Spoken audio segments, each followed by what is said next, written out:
Vamos lá, galerinha, continuando aqui o nosso fator temperatura, né? Trabalhamos o gráfico clássico, né, da distribuição de Boltzmann, mas ainda não falamos tudo sobre ele, né? Então, vamos voltar aqui, ó, ao gráfico de temperatura por energia, ok? Então, a área, né, conforme eu falei para vocês, é o número de unidades que a gente tem ali dentro. Então, voltando ao gráfico anterior, a gente tinha, né, uma distribuição como essa, né, uma distribuição clássica, na qual eu tenho uma pequena, né, fração do meu total com baixa energia, uma pequena fração do meu total com alta energia e ali nós temos, não é, a grande maioria com energia cineticamente. Ok. Então, essa curva roxinha aqui, ó, eu vou chamar ela de T1, temperatura 1, tá bom? E agora eu vou trabalhar com uma nova curva e a gente vai fazer uma análise sobre ela, tá bom? Agora, antes da gente pegar essa curvinha nova, vamos imaginar uma reação qualquer, uma reação hipotética, tá? Uma reação reagente gerando produto, não é? Reagente gerando produto. E vamos imaginar aqui que, né, a energia mínima para essa reação acontecer seja exatamente essa, né? Essa aqui, ó, é a energia mínima para a minha reação acontecer. Essa energia é chamada de energia de ativação, não é? Então, essa aqui é a energia de ativação daquela reaçãozinha. Quando, não é, eu analiso essa distribuição de Boltzmann para um sistema nessa T1, não é, eu percebo aqui, ó, levantando, né, essa retinha, ok? Eu percebo aqui que apenas essa fração de partículas, né, de átomos, moléculas, íons, não interessa o que tem ali, essa fração, ela apresenta unidades, né, que têm energia superior, igual ou maior, né, à energia mínima necessária para a reação acontecer. Ou seja, se eu sei a energia de ativação de uma dada reação, eu consigo prever a fração de moléculas dentro daquele sistema, numa temperatura T1, que vai reagir. Então, essas aqui, ó, né, seriam aqui a fração com energia maior que a energia de ativação. Ou seja, essa fração de unidades dentro do meu sistema, elas vão se converter em produto. As outras, né, unidades, com energia mais baixa do que aquela energia mínima, não vão conseguir gerar produtos, ou seja, elas não vão reagir. Ok? Então, a gente consegue fazer essa análise a partir da distribuição de Boltzmann. E a gente consegue, inclusive, fazer esses cálculos, mas aí é uma matemática muito mais avançada e não nos interessa. Agora eu vou trabalhar numa temperatura T2, que eu não sei se é maior ou menor, a gente vai analisar. Então, vamos pegar aqui, ó, essa curva T2. Ó. T2. Legal. E aí vamos ver se a temperatura T2 é menor ou maior do que a 1. Não é? Para isso a gente precisa analisar o mesmo gráfico. Ok? Aqui, gente, T1 e T2, a quantidade de partículas não mudou, a área é a mesma. Tá? Eu só estou mudando a distribuição dessa área. Então vamos lá, vamos lá. Aqui, ó. Se eu analisar a curvinha verde, né? Agora, ó, eu vou pegar essa altura aqui como referência, beleza? Como referência. Então, aqui, ó, um bateu aqui. Ó. Então, aqui é a fração de partículas que tem baixa energia, né? Aqui, ó, baixa energia. Legal. Agora, estou pegando essa altura aqui como referência, né? Então, vamos lá. Aqui, ó. Pum. Aqui, ó. Essa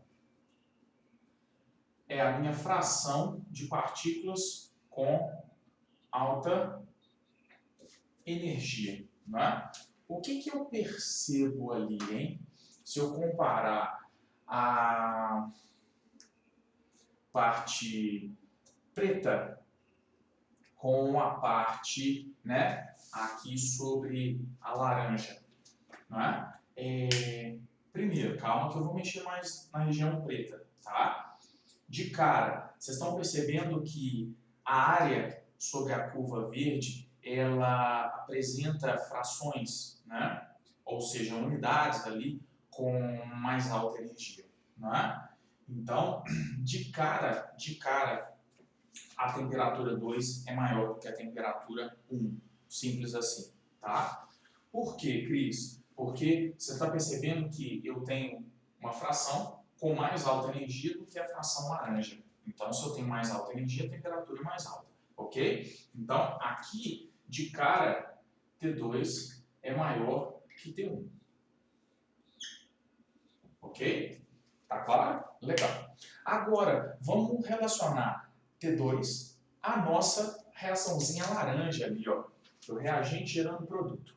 Na temperatura T1, essa aqui lá em laranja, ó, era a fração de unidades que conseguiria reagir. Legal, beleza. E se eu estiver trabalhando na temperatura T2, qual é a fração de unidades ali que vai conseguir reagir nesse caso? Olha aqui, ó. Então, eu preciso ter uma energia igual ou maior que a energia de ativação. E sobre a curva verde, olha lá, toda essa fração tem energia igual ou maior do que a energia de ativação, não é? Então, de cara, mais um fator ali que contribui para a gente afirmar que T2 é maior que T1, não é? Então, aqui, ó, T2 apresenta uma fração maior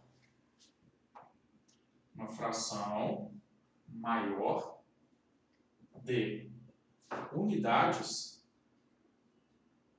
com energia maior do que energia de ativação. Então, de cara, T2 é maior que T1. Tá claro? Ô, gente, quando você vai comprimindo essa curva, né, quando você vai apertando essa curva aqui, ó, você vai empurrando cada vez mais moléculas ou unidades, né, nesse sentido, para uma região de mais alta energia. E isso quer dizer, portanto, que a temperatura está aumentando, tá? Muito cuidado, porque a gente às vezes erra olhando a altura dessa curva, ok? Pelo contrário, gente, né? Quanto mais ela se espreme para cá, ó, e sobe, mais próximo à região de mais baixa energia ela estará, tá bom? Então, aqui, quanto mais achatada ela estará, mais energia as unidades apresentará, tá bom? Então, essa distribuição de Boltzmann, ela serve exatamente para me dar a ideia de tudo isso, tá? As curvas, elas vão adquirindo formatos diferentes, mas dois formatos clássicos, né?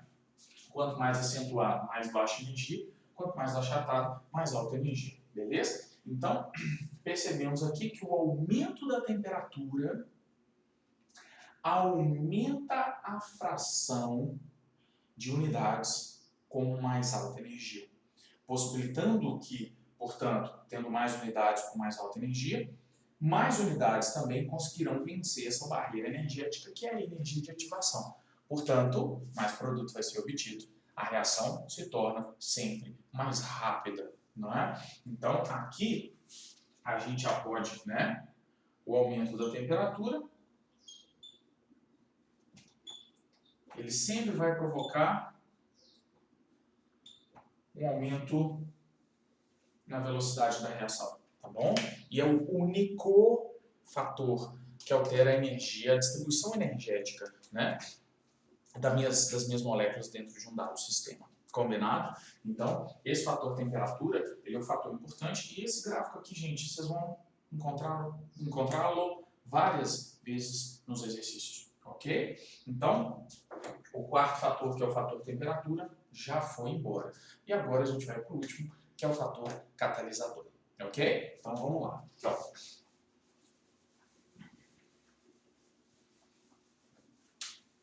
Depois, né, interpretem essa curva com muito carinho, com muito cuidado, pega para estudar, pega uns exercíciozinhos, porque isso vai ser muito importante para vocês, tá?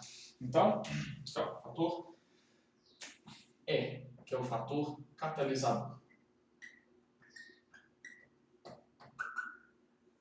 Tá? Qual que é o papel do catalisador? Muito cuidado, Porque muitas vezes a gente ouve falar que um catalisador ele não reage, né? Ah, ele não reage, ele acelera a reação. Peraí, vamos com calma. Como é que eu não vou reagir e vou acelerar uma reação? Você vai tocar ela? Vamos, gente, acelera, né? Reage mais rápido. Não, então vamos com calma. Isso é errado de se dizer, tá bom? Então, o catalisador, né, ele é uma espécie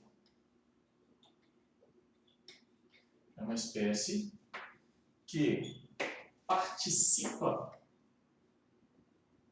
do processo reacional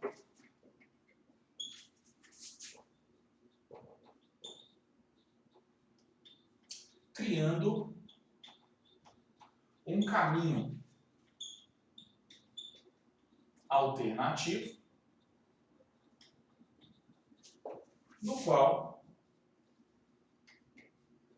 as reações que ocorrem apresentam mais baixa energia, né? Mais baixa energia de ativação, se comparado ao processo não catalisado. Ok? Então, essencialmente, o catalisador ele faz isso, gente. Ele cria uma rota diferente, né, durante o processo reacional, e essa rota diferente na qual, né, ele se encontra, essa rota ela demanda menos energia para que o reagente se converta em produto, né? Então, por isso que a gente fala que o catalisador, ele torna as reações mais rápidas. Sim, mas ele torna exatamente criando essa rota alternativa, tá bom? Então o catalisador ele tem que participar do processo reacional. Não tem como ele tocar a coisa de longe, ok? Agora o catalisador ele tem algumas características que a gente vai falar, tá bom? Então, isso é importante. Quando a gente nós vamos trabalhar com algumas coisinhas aqui ainda, tá? Mas quando a gente trabalha com um gráfico de ΔH, ó, um processo geral, genérico, tá? Por enquanto. Aqui nós temos isso, ó, entalpia, caminho, né? Quando a gente trabalha com um catalisador, caminho. Quando a gente trabalha com um catalisador, a gente tem isso aqui, ó, reagente, produto. Um processo genérico, tá? Não estou analisando aqui se o processo é multi-etapas ou não. Mas eu tenho um caminho geral aqui. O que o catalisador é capaz de fazer? Ele simplesmente faz isso aqui. Né? Então, o catalisador, ele faz com que, né, uma reação se torne mais rápida, porque as reações que acontecerão ali demandam menos energia. Né? Então, de forma genérica, tá? Esse é um gráfico genérico. Aqui, ó, eu tenho a energia de ativação do processo catalisado, ok? Enquanto em roxo eu tenho a energia de ativação do processo não catalisado. Então, o que eu percebo? Que o processo catalisado demanda menos energia. E se ele demanda menos energia, a barreira que eu tenho que transpor é menor. Isso, claro, facilita a conversão do reagente em produto, tá bom? Então, é muito mais rápido você transpor essa barreira laranja do que transpor a barreira, né, roxa, ok? Então, genericamente falando, o catalisador ele vai me dar exatamente o que a gente acabou de ver aqui. Agora, vamos para as peculiaridades, ok?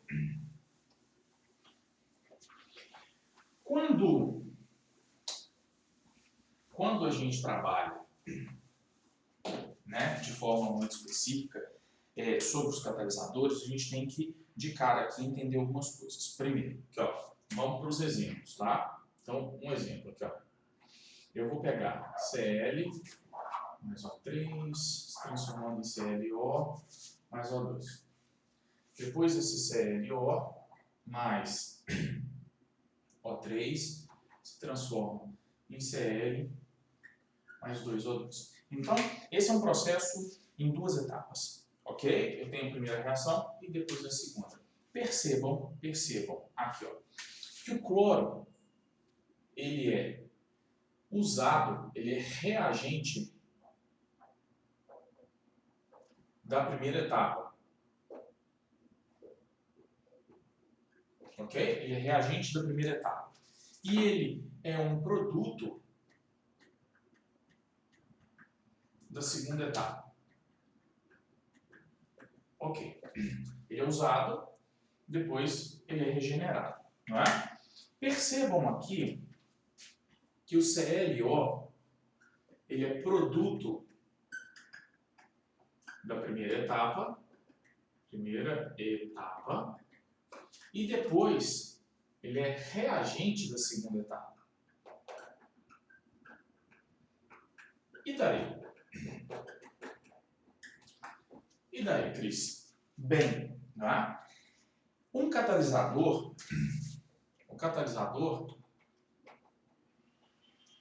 ele participa do processo,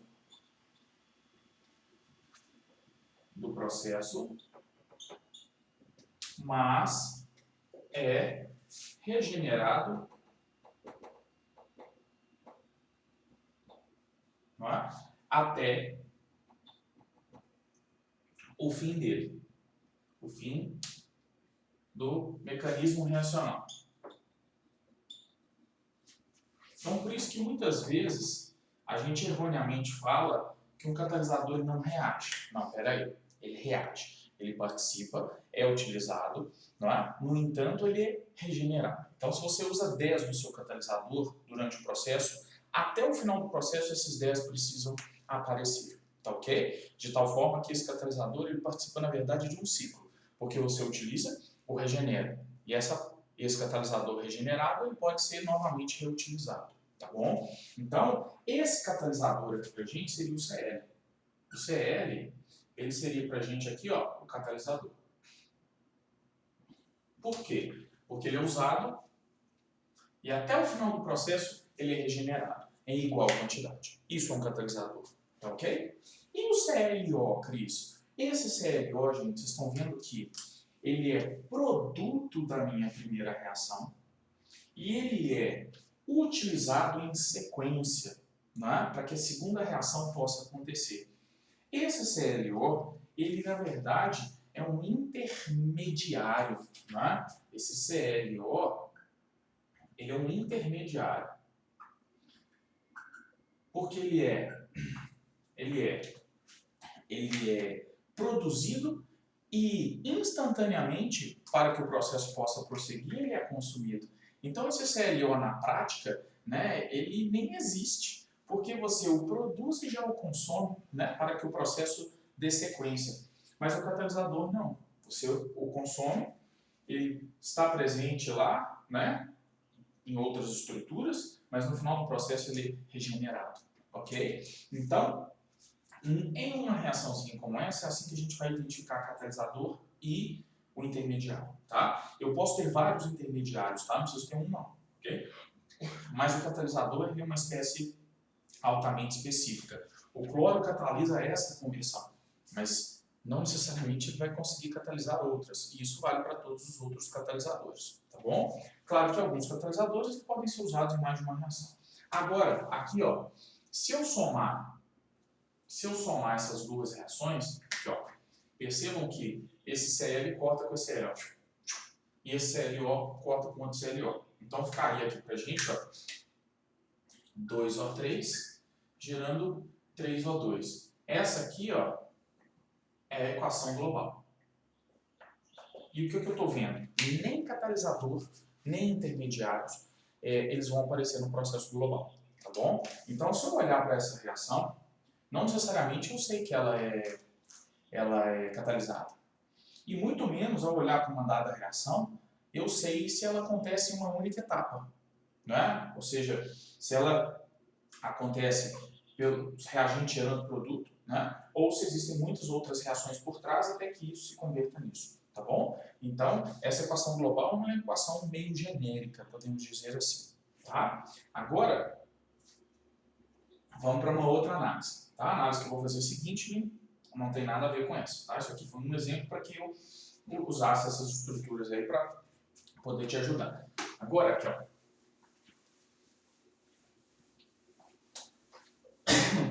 Agora, Vamos para a seguinte análise. Aqui, ó. Vamos imaginar um exemplo. Um processo multi-etapas. Aqui, ó, caminho. Ok? E ΔH. Vamos imaginar um processo multi-etapas. Aqui, ó.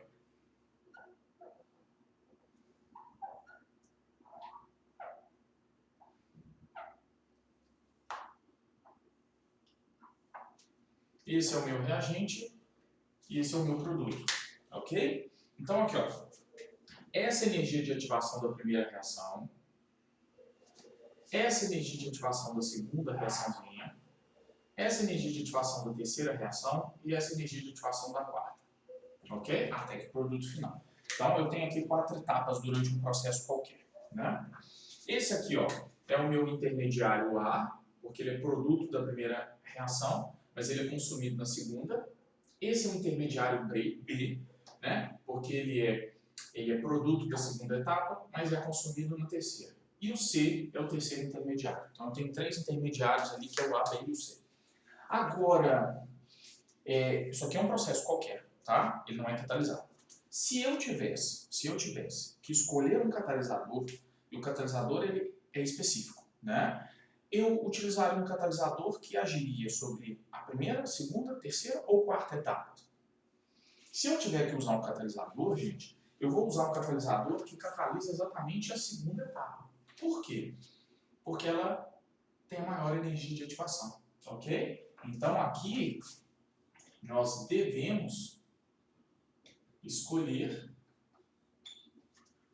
um catalisador para a segunda etapa, tá? Pois ela tem maior energia de ativação. Então, se num processo multi-etapas como esse, eu tiver que escolher um catalisador para ser utilizado, ser aplicado durante um processo, né, industrial, por exemplo, eu vou catalisar a segunda reação, tá bom? Então, a forma de catalisá-la vai tornar o processo mais eficiente, porque você concorda que é mais difícil transpor essa do que qualquer outra barreira, não é? E a terceira reação é mais rápida, não é? Porque a energia de ativação é mais baixa. A segunda etapa ela é mais lenta, porque a energia de ativação é mais alta. Combinado? Então isso é importante da gente focar, ok? E agora vamos para a nossa última análise dentro de catálise, ok? Ó, e aí vamos lá para a nossa curva de Boltzmann, né? Mais uma possibilidade de análise aqui, ó. Então eu tenho aqui a energia e a minha área é igual ao número, né, de unidades ali, igual a gente já falou. Então tá, aqui ó, eu tenho essa distribuição. Vamos imaginar uma reação reagente gerando produto, né? Vamos supor que essa seja a energia de ativação, que é a energia mínima. Qual é a fração de moléculas que vão conseguir reagir? Suponhamos, né, que meus reagentes sejam moleculares. Então, opa, retinho aqui. Então aqui ó, essa é a minha área que contém a fração de moléculas com energia superior à energia de ativação e que, portanto, vão conseguir transpor a barreira e gerar produto. Ok. Legal. E o que o catalisador faz? De forma bem objetiva, genérica, o catalisador ele abaixa a energia de ativação. Certo? Certo. Então, um processo não catalisado, ele tem essa energia de ativação. Se eu tiver um processo catalisado, a energia de ativação, por exemplo, passa a ser essa. Energia de ativação do processo catalisado. E aí, se eu abaixo a barreira, né, energética para o reagente se converter em produto,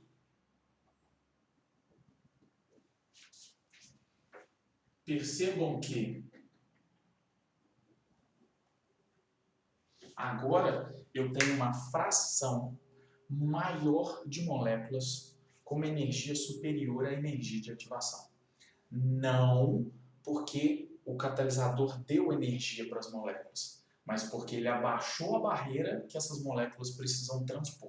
Tá ok? Então o catalisador ele faz isso, gente. Eu sou um reagente, eu tenho que pular um muro para eu gerar produto. O que o catalisador faz? Ele não te dá energia. Quem te dá energia é a temperatura. A temperatura te dá energia. O catalisador ele vai lá e quebra um pedaço do muro. Se ele quebrou um pedaço do muro, para você pular esse muro fica mais fácil ou mais difícil? Mais fácil, né? Então, ao quebrar um pedaço daquele muro, mais unidades vão conseguir passar por esse muro. E, portanto, a conversão de reagente em produto, ela fica mais eficiente e mais rápida, tá bom? Então, o que o catalisador faz é isso, né? Aqui, ó. O catalisador, ele aumenta a fração de unidades com energia maior que energia de ativação. Essencialmente, é isso que ele dá conta de fazer. Combinado? E só para fechar, gente, a catálise, né, que é o estudo da utilização desses catalisadores e tal, a catálise ela pode acontecer de forma homogênea, ou seja, imagine que você tem uma reação acontecendo em meio aquoso e o catalisador está dissolvido ali, junto com aqueles reagentes. A gente diz que a catálise ali ela é homogênea, porque catalisador e reagentes estão numa mesma fase, ok? Ou no mesmo estado. E existe a catálise heterogênea, quando o catalisador e reagentes, né, estão em fases ou estados físicos distintos. Tá? Uma catálise heterogênea muito comum, que as provas muitas vezes contextualizam, é a catálise que acontece com os automóveis. Não é? Você tem a queima do combustível, os gases produzidos, eles passam dentro de um catalisador, que é como se fosse uma colmeia, né, formada por metais de transição, que vão possibilitar a conversão de gases poluentes em gases menos poluentes, enquanto, né, eles passam por aquela região, tá bom? Então, o catalisador, por exemplo, é sólido e os reagentes são gases expelidos pelo motor durante o processo de combustão, tá bom? Então, isso pode aparecer para a gente. Catálise homogênea e heterogênea estão relacionados à fase de ambos, ok? Então é isso, galerinha. Muito exercício, né? A parte conceitual de cinética, ela se encerra aqui e a gente ainda tem a parte matemática para ser estudada e analisada, beleza? Boa aula para todos, grande beijo, até o próximo vídeo.